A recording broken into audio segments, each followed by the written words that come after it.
Next one,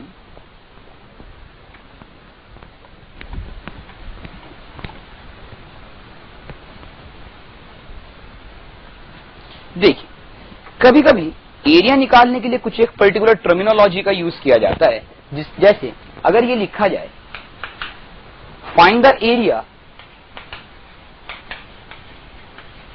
bounded by the right by a straight line x plus y is equals to 2 and left by a parabola y is equals to x square and below by x.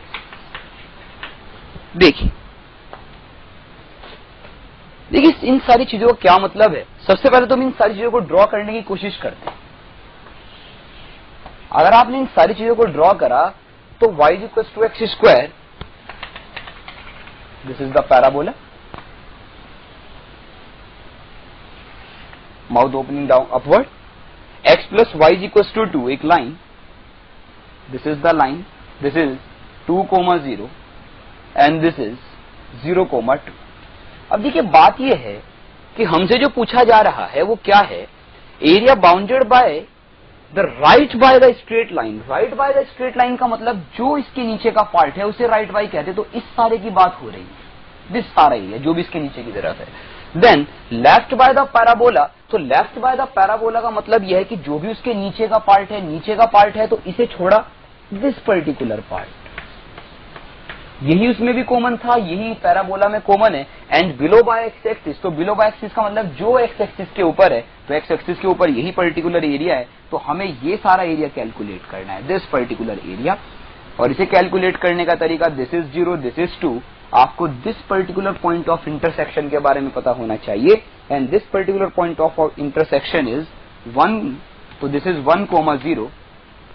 तो आप area 0 to 1 vertical strip के साथ y dx की बात हो रही है, तो आप केवल इस पैराबोला से y equals to x square x into d x करेंगे, प्लस 1 से लेकर 2, तो एक ट्राइंगल है, that is half of 1 into 1, this is the area.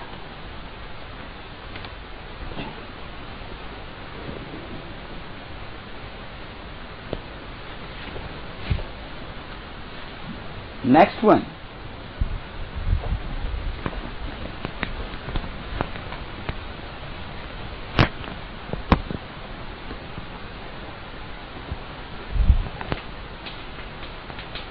area of the region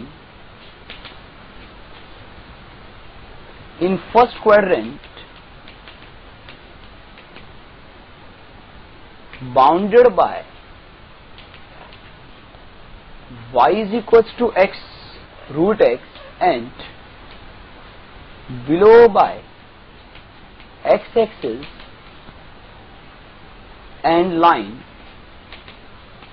y is equals to x minus 3। देखिए फिर से सेम कहानी है, हम लोग y is equals to root x का जो कर्व है that is like this and the line y is equals to x minus 3 को ड्रॉ करा जाता तो इस तरह का कोई एक लाइन, दिस पर्टिकुलर पॉइंट जब आपने y को 0 रखा तो this is 3,0 and below by x axis है, तो दिस पर्टिकुलर एरिया की बात हो रही है। तो आप अगर यहां तक बात करते तो एरिया लिखने का जो तरीका है दैट इज एरिया 0 से लेकर 3, आप केवल कर्व से ही एरिया निकाल सकते हैं, that is root of x into d x, plus जब आप 3 से लेकर इस पर्टिकुलर पॉइंट, आपको पॉइंट ऑफ इंटरसेक्शन पता होना चाहिए, तो अगर आप this particular point of intersection की बात करते तो आप इन दोनों को सॉल्व करते, आप y का वैल्यू रूट एक्स यहां पर रखते और जो भी ये पॉइंट हमारे पास अल्फा आने वाला है, तो 3 to लेकर अल्फा आप इस ऊपर वाले में से नीचे वाले को घटाएंगे, तो this is root x minus 3 into d x and this is the answer.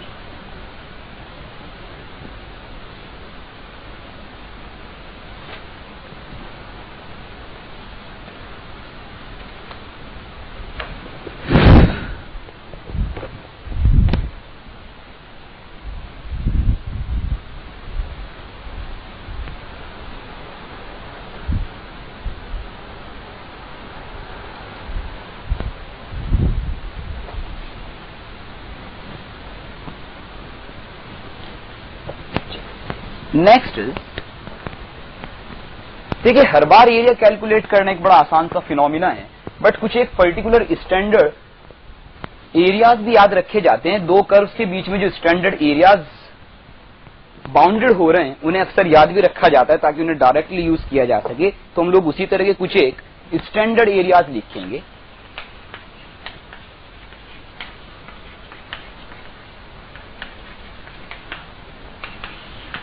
First one,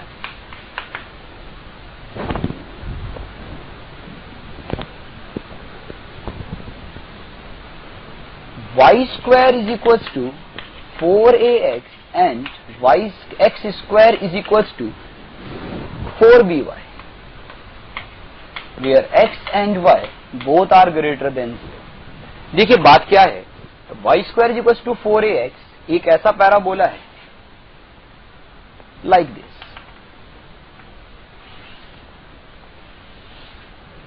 and x square is equals to 4by is a mouth opening,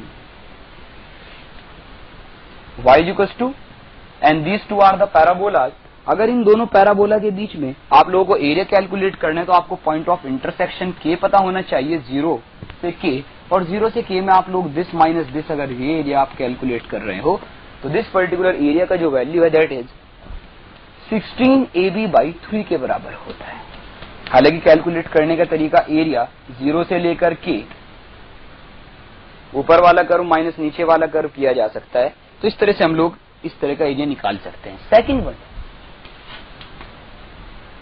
second one is area between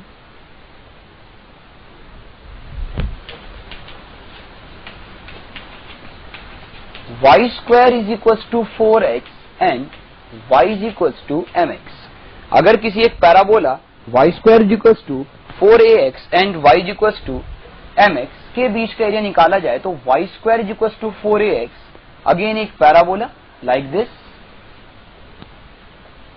and y is equals to mx एक line passing through the origin. तो इनके बीच में जो area trace होता है that is this. हालांकि निकालने का तरीका, अगर हमें ये पॉइंट k पता हो तो 0 से लेकर k के बीच में हम लोग ऊपर वाला कर्व माइनस नीचे वाला कर्व करेंगे तो हर बार एरिया कैलकुलेट किया जा सकता है। हालांकि डायरेक्टली भी इस पर्टिकुलर चीज को याद रखा जाता है। This is 8a² upon 3m³। This is the area. Next one is the third one, y is equals to √x and x is equals to √y। देखिए y is equals to √x and x is equals to √y। y is equals to √x is like this। हम बस ऐसे सोच रहे हैं कि अगर इसे y square is equals to x लिखा हो तो पैराबोला का ऊपर वाला part, and this is x square is equals to y तो केवल ऊपर वाला पार्ट, तो ये वाला part this is k, this is 0, this area is 1/3। हालांकि फिर से 0 से लेकर के ऊपर वाला कर्व माइनस नीचे वाला कर्व किया जा सकता है। Then fourth one, area between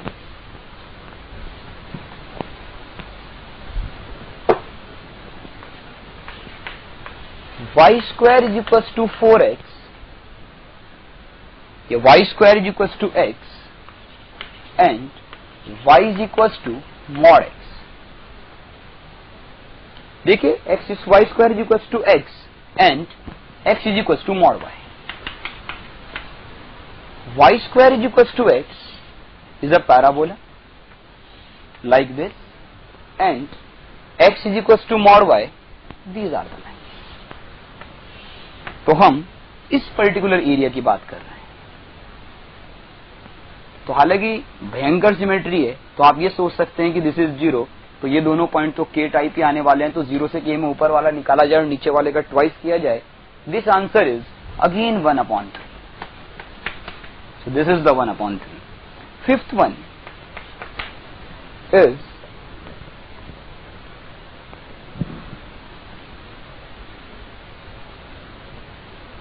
area between y square is equals to 4ax and its double ordinates y square is equals to 4ax and its double ordinates x is equals to 2a. Then y square is equals to 4ax, again this is the parabola and x is equals to 2a is this line. तो हम लोग इस particular area की बात कर रहे हैं, हालांकि इसे कैलकुलेट तो किया ही जा सकता है. This answer is 8√2 a square. हालांकि इस बात को इस तरह से भी याद रखा जाता है कि अगर आपने इन लाइंस को आगे यहां पर ज्वाइन किया होता तो this particular point x is equal to 2a का बात हो रहा है, तो 2a को यहां रखने पर ये जो पर्टिकुलर पॉइंट है दिस इज 2√2 a के बराबर आता है. तो अगर आपने इस पूरे रेक्टेंगल का एरिया कैलकुलेट किया होता तो इस पूरे रेक्टेंगल का जो एरिया है दैट इज 2/3, ये इसके बराबर आता. तो हमारा वाला जो एरिया हम लोग ये निकालना चाह रहे हैं, this is 2/3, this is the area of ABCD and this is 2/3 area of quadrilateral या रेक्टेंगल ABCD. इस तरह से याद रखा जाता है.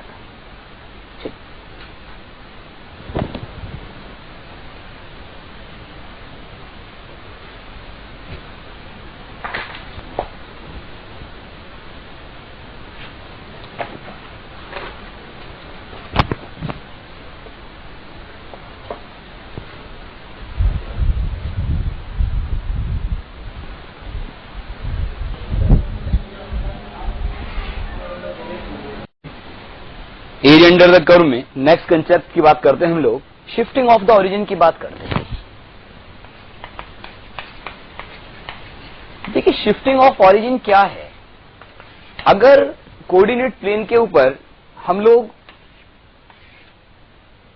ये ओरिजिन है, अगर इस ओरिजिन को कहीं और शिफ्ट करते तो देखिए दो कर्व जो है ना, कर्व अगर वो आपस में इंटरसेक्ट कर रहे हैं तो ओरिजिन को चेंज करने के बाद भी जो है ना, मतलब अगर मुझे ये अच्छा लग रहा है कि मैं ओरिजिन को यहां ले आता तो भी इनके इंटरसेक्शन से जो बनने वाला एरिया है ना उसे फर्क नहीं पड़ा करता है. सही बात है. तो अगर शिफ्टिंग ऑफ ओरिजिन की हेल्प से हम लोग किसी कर्व को एक इजी अच्छा दिखने वाले कर्व में कन्वर्ट करने के बाद उसका एरिया निकाल पाए तो कभी कभी इजी होता है. जैसे हम लोग क्वेश्चन नंबर 1 के बारे में बात करते हैं कि area between the parabola this and this. तो देखिए सबसे पहले वाले पैराबोला के बारे में देखते हैं, y स्क्वायर माइनस 2y. तो अगर आपने इसे तरीके से लिखा होता, फर्स्ट वन के बारे में हम लोग बात कर रहे हैं, तो देखिए y माइनस 1 का whole square is y square minus 2y plus 1, और इस 4 को आप x साइड के साथ उधर लेकर गए होते तो माइनस का 4 इंटू एक्स प्लस 1 नजर आता. सही बात है. सिमिलरली अगर आपने सेकंड वाले पैराबोला को देखा होता x square plus 2x plus 2, तो अगर आपने इसे x प्लस 1 का whole square is equal to y को उधर लेकर गए होते तो दिस इज y माइनस 1 लिखा जा सकता था. अब बात यह है कि अगर आपने ओरिजिन को -1, 1 के ऊपर शिफ्ट किया होता तो ये y माइनस 1 आपको कैपिटल Y और ये x प्लस 1 आपको कैपिटल X नजर आता. तो आपसे जिन कर्व के बीच में ये पूछा जा रहा था आप उन्हें y square is equal to 4x minus 4x and x square is equal to capital Y assume कर सकते थे. बस आपने अगर इतना से एज्यूम करा तो उसके बाद तो बस अगर आपने इनके कर्व्स बनाए होते तो x square is equal to y is this and y square minus 4x, y square is equal to minus 4x is this. तो दिस इज द एरिया, और इस एरिया को निकालने का हम पहले से एक बार पढ़ चुके हैं कि इनके बीच का एरिया 16ab/3 के बराबर होता है.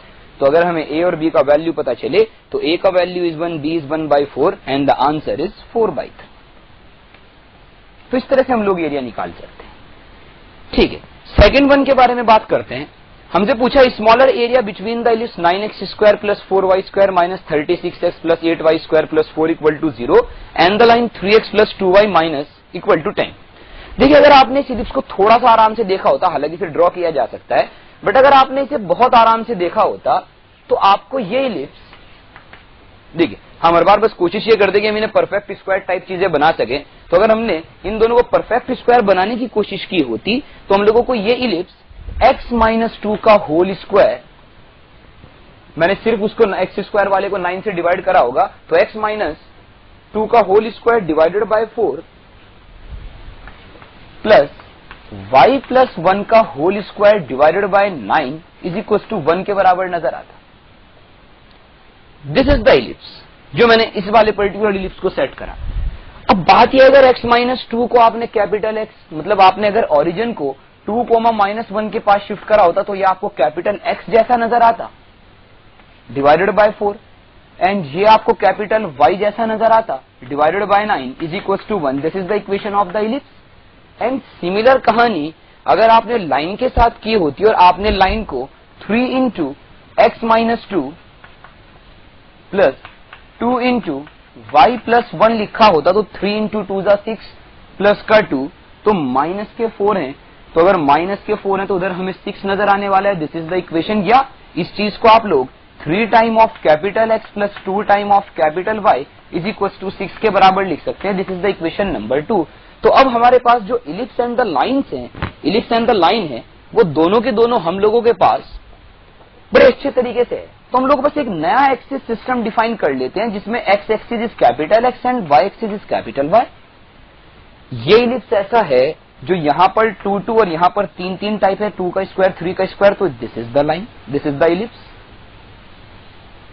और अगर आपने इस लाइन को ध्यान से देखा होता तो this is x upon 2 plus y upon 3 is equal to 1 intercept form में। तो इस लाइन को ड्रॉ करने का तरीका ये 2 है और ये 3 है, तो दिस इज द लाइन। और हमें स्मॉलर एरिया चाहिए तो हम लोग इस पर्टिकुलर एरिया की बात कर रहे हैं।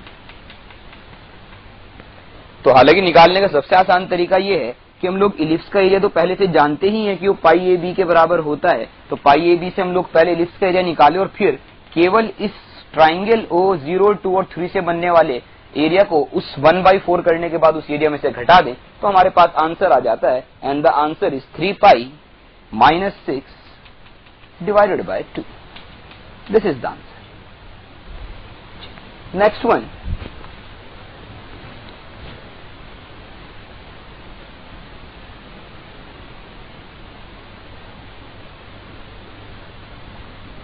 देख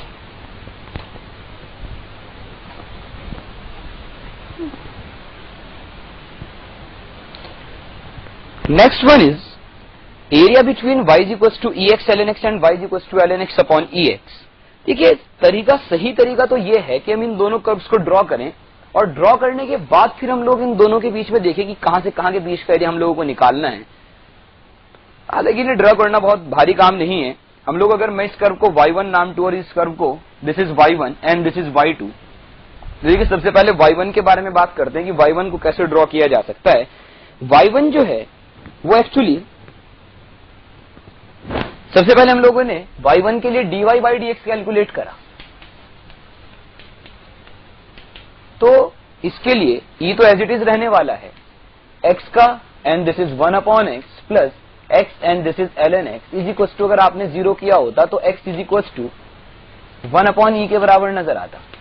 तो 1 अपॉन e पर इसका dy by dx 0 हो रहा है, 0 पर इसका वैल्यू देखा जा सकता है। और अगर आपने x को 0 रखा होता तो 0 पर 0 है, और अगर आपने x को 1 रखा होता तो ln 1 0 देता, तो 0 और 1 पर 0 हो रहा है। और अगर आपने इसे इन्फिनिटी की तरफ भेजा होता तो इन्फिनिटी पर ये इन्फिनिटी जा रहा है। तो आप इसका कर्व ड्रॉ कर सकते हैं, और इसका curve like this is the curve. Similarly अगर आपने कर्व नंबर 2 के बारे में सोचा होता तो कर्व नंबर 2 को ड्रॉ करने के लिए फिर से हम dy2 अपॉन dx करते और देखते कि कहां पर 0 होता है। dy2 अपॉन dx करा और उसे 0 के बराबर करा तो ये at x is equal to e पर आता है। This point is 1, this is 1 upon e, this is 0 and this is e। e पर 0 आता है लाइक दिस। x को 0 रखने पर इस पर्टिकुलर फंक्शन की वैल्यू माइनस इन्फिनिटी की तरफ आती है, और इन्फिनिटी रखने पर 0 की तरफ आएगी ln x की वजह से। तो ये पर्टिकुलर फंक्शन ऐसा कुछ है लाइक दिस। तो अगर हमें एरिया के बारे में बात करनी है, ln x यहां भी आया था तो x इज इक्वल टू 1 पर ये भी 0 हुआ होगा, तो ये इस पर्टिकुलर पॉइंट से भी पास करता है लाइक दिस, एंड 1 से थोड़ा सा पहले लाइक दिस। सही है। तो इन दोनों का पॉइंट ऑफ इंटरसेक्शन आप कैलकुलेट करें, दैट इज 1 अपॉन ई। यहां पर ही ये पॉइंट पर दोनों एक दूसरे को इंटरसेक्ट कर रहे हैं, ये एरिया हमें कैलकुलेट करना है। तो हम लोग 1/e से लेकर 1 के बीच में जो भी आपका ऊपर वाला फंक्शन है जिसका नाम y2 है, y2 minus y1 into dx करें, दिस इज द एरिया। या तो आप ये सोच सकते हैं कि अगर हमें एरिया ही निकालना है तो फिर हम लोगों को कर्व ड्रॉ करने की जरूरत नहीं है। अगर दो कर्व के बीच में एरिया है तो आप लोग उनका केवल पॉइंट ऑफ इंटरसेक्शन निकालें। पॉइंट ऑफ इंटरसेक्शन निकालने का तरीका इन दोनों कर्व्स को आपस में बराबर करा जाए, that is ex ln x is equal to केवल ln x अपॉन ex करा जाए। सही बात है, एक बार ln x कॉमन आएगा, एक बार e स्क्वायर x, तो x is equal to 1/e point आएगा जो हमने दिखा भी है। तो x is equal to 1/e है, तो 1/e से लेकर 1 के बीच में आप सीधे ही बिना सोचे समझे 1/e से लेकर 1 के बीच में y2 minus y1 into dx करें और जो भी करना है उसका मॉड ले लें, खुद ही आपका आंसर हमेशा पॉजिटिव आ जाया करता है। तो इस तरह से भी हम लोग एरिया कैलकुलेट कर सकते हैं। चलिए नेक्स्ट क्वेश्चन के बारे में बात करते हैं। देखिए है क्या एक another concept area under the curve के लिए डिटर्मिनेशन ऑफ द पैरामीटर। देखिए डिटर्मिनेशन ऑफ द पैरामीटर क्या है? अभी तक हम लोग केवल एरिया कैलकुलेट कर रहे थे। This particular these two questions are related to determination of the parameter. तो देखिए डिटर्मिनेशन ऑफ द पैरामीटर क्या है? डिटर्मिनेशन ऑफ पैरामीटर कुछ इस तरह की चीज है। हमें क्वेश्चन दिया है कि यदि y is equals to 4/x square and x is equals to 1, y is equals to c and 9/4 क्या एरिया है, इन सब के बीच का जो एरिया वो 9/4 है, तो c बताना है। देखिए c के बारे में क्या है, हालांकि हम y is equals to 4/x square का कर्व तो जानते हैं। y is equals to 4/x square का जो कर्व है, x को माइनस x से रिप्लेस करने पर कर्व चेंज नहीं हो रहा है, तो इसका मतलब y एक्सिस के अबाउट सिमेट्रिक है, like this this x is equals to 1, this is x is equals to 1, this particular line. Now वो कह रहा है x is equals to c, x is equals to y is equals to c. So y is equals to c अगर यहाँ कहीं पर होता तो y is equals to c अगर यहाँ पर होता तो इनके बीच का जो एरिया है वो ये वाला शेड था, this particular एरिया जिसके बारे में बात हो रही है। हालांकि यही पर्टिकुलर चीज कुछ ऐसे भी पूछा जा सकता था, अगर y is equals to c ऊपर कहीं होता जहां पर इन दोनों ने एक दूसरे को इंटरसेक्ट करा, यहां पर अगर y इक्वल्स टू c होता तो फिर इस पर्टिकुलर एरिया की बात की जा रही थी। देखिए बात केवल इतनी सी है कि अपने को इतना सोचना नहीं है, क्वेश्चन खुद हर बार आंसर देता है। आप तो केवल इतना का ध्यान रखें कि अगर आपको ये एरिया निकालना है तो x इज इक्वल्स टू 1 से लेकर आपने जब y को c रखा तो y को c रखने पर x का जो वैल्यू है वो 4/c दैट इज 2/√c के बराबर आएगा। तो this particular point is 2/√c। तो इसी सिमिलरली यहां पर भी इसी तरह से आएगा। बट अगर आपने एरिया 1 से लेकर 2/√c के बीच में निकाला होता तो देखिए निकालने का जो तरीका है, एरिया निकालने का तरीका ऊपर वाले कर्व में से नीचे वाले कर्व को घटाना भर है। तो दैट इज 4/x² माइनस नीचे वाला c into dx and that is 9/4 के बराबर दिया है। अगर आपने इंटीग्रेशन कर इसे सॉल्व किया होता तो c का वैल्यू हमारे पास 1/4 एंड 49/4 के बराबर आता है। तो c is equal to 1/4 and 49/4। These are the answers.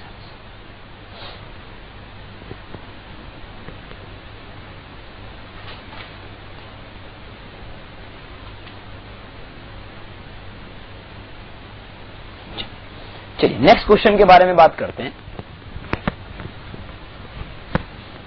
Next question is find the area bounded by this parabola and y equals to this line. तो ये कोई एक पैराबोला है, कोई भी एक parabola y equals to ax², और कोई एक हमारे पास लाइन है, इनके बीच का जो एरिया बाउंड हुआ है वो अपने को कैलकुलेट करना है। तो उस एरिया को कैलकुलेट करने के लिए जो इंफॉर्मेशन अपने पास है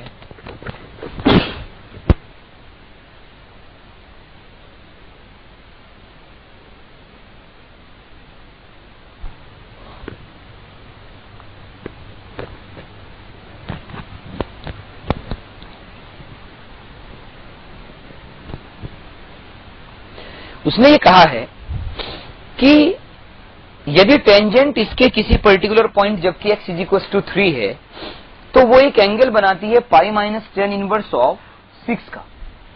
तो एंगल ऑफ द टेंजेंट तो dy बाई dx कर्व से निकाला तो अपने पास 2ax प्लस 12 के बराबर आया, और उसने कहा है कि जो एंगल है m slope that is tan of pi minus ten inverse of 6, तो दैट इज -6। तो at x is equal to 3, अगर आपने इसे -6 के बराबर करा तो -6 के बराबर करने पर हमारे पास x को 3 रखने पर this is 12 minus 18 and x is equal to अपने पास a इज इक्वल टू अपने पास -3 आता है। So this is the value of a। So now we know about the parabola.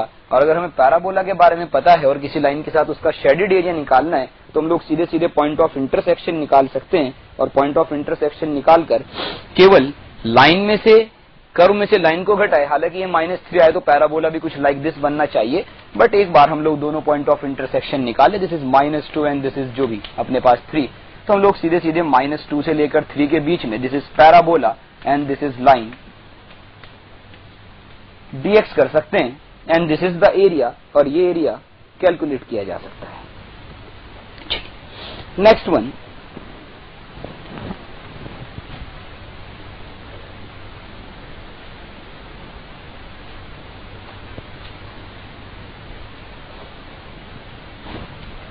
Next concept is area of the inverse. देखिए area of the inverse कैसे calculate किया जाता है। Area of the inverse, next concept is area of the inverse.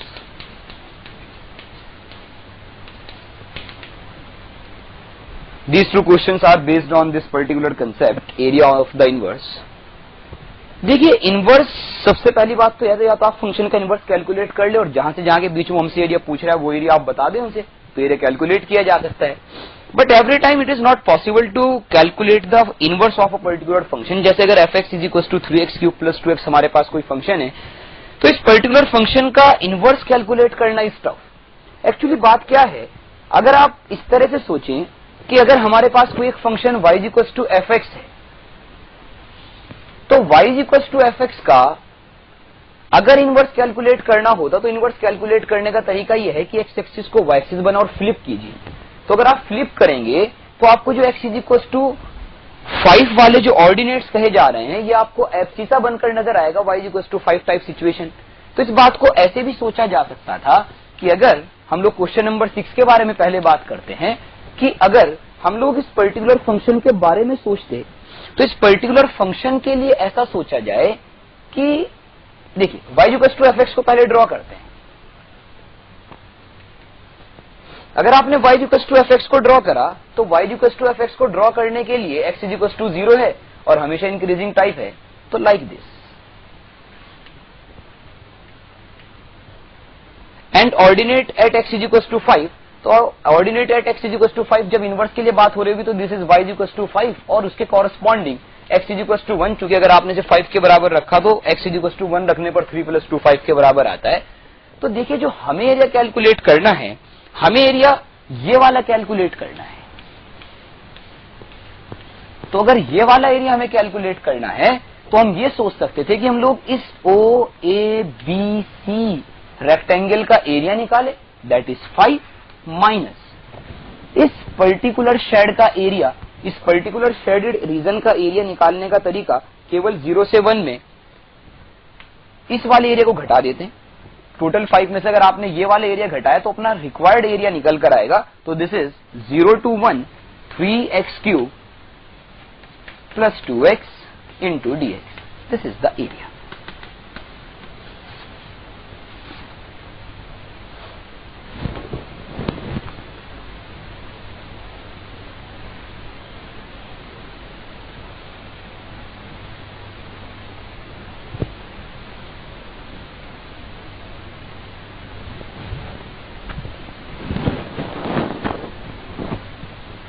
देखिए similarly next question के बारे में बात करते हैं। नेक्स्ट क्वेश्चन के लिए क्या है, फिर से अगर उस फंक्शन जिसका हमें inverse and x is equal to -2 और x इज इक्वल टू 6 के कॉरेस्पॉन्डिंग वाले अगर हम लोग ऑर्डिनेट्स की बात करते तो अगर आपने -2 रखा होता तो हमें x इज इक्वल टू -1 के बराबर नजर आता, और अगर आपने 6 रखा होता तो x इज इक्वल टू 1 के बराबर नजर आता। तो -1 से लेकर 1 के बीच में बात होगी। अगर आपने इस फंक्शन को ड्रॉ किया होता तो x को 0 रखने पर हमारे पास जो फंक्शन का curve that is like this is y and this is x। ये हम लोग y is equal to fx particular function का कर्व ड्रॉ कर रहे हैं। तो y is equal to -2 and y is equal to 6 जब इनवर्स के साथ बात की जा रही होगी तो दिस पर्टिकुलर पॉइंट मुझे x इज इक्वल टू 1 जैसा नजर आएगा, ये मुझे x इज इक्वल टू -1 जैसा नजर आएगा। तो हमें जो एरिया निकालना है, हमें एरिया y एक्सिस के साथ शेडेड निकालना है, तो ये वाला एरिया की बात हो रही है। एंड दिस पर्टिकुलर एरिया के बारे में बात किया जा रहा है।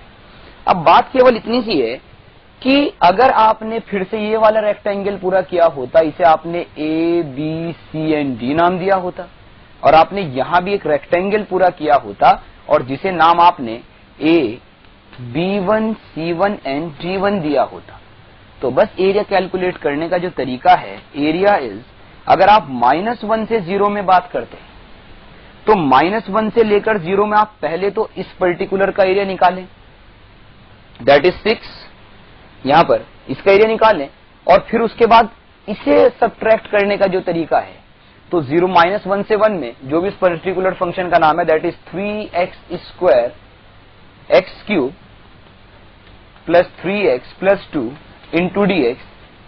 तो -1 से लेकर 0 में इसका इंटीग्रेशन हमें ये पर्टिकुलर एरिया देने वाला है। एंड देन उसके बाद आप इसमें से केवल इस rectangle A, B1, C1 and D1 का एरिया घटाने के बाद करें। सिमिलरली जब आप इसकी बात कर रहे होंगे तो आपको ये टोटल एरिया, पहले तो आप A, B, C and D का एरिया कैलकुलेट करें एंड माइनस उस सारे एरिया में से आपको ये वाला एरिया सब्ट्रैक्ट करना है। तो ये एरिया सब्ट्रैक्ट करने का जो तरीका है दैट इज -0 से लेकर 1 में इस पर्टिकुलर फंक्शन का नाम 3x, this is x³ plus 3x plus 2 and minus this particular line is x is equals to 2, तो -2 into dx। यहां भी दिस इज प्लस, आपने पूरा दिस एरिया कैलकुलेट करा और ये वाला एरिया निकालने के लिए आप ऐसे सोचिए कि आपने इस लाइन में से this is 2 minus, this is minus sign के साथ 2 माइनस आपने ये वाला एरिया करा तो ये अपने पास एरिया आएगा, और इन दोनों एरिया को अगर आपने ऐड करा तो अपने पास फाइनल आंसर आ जाता है।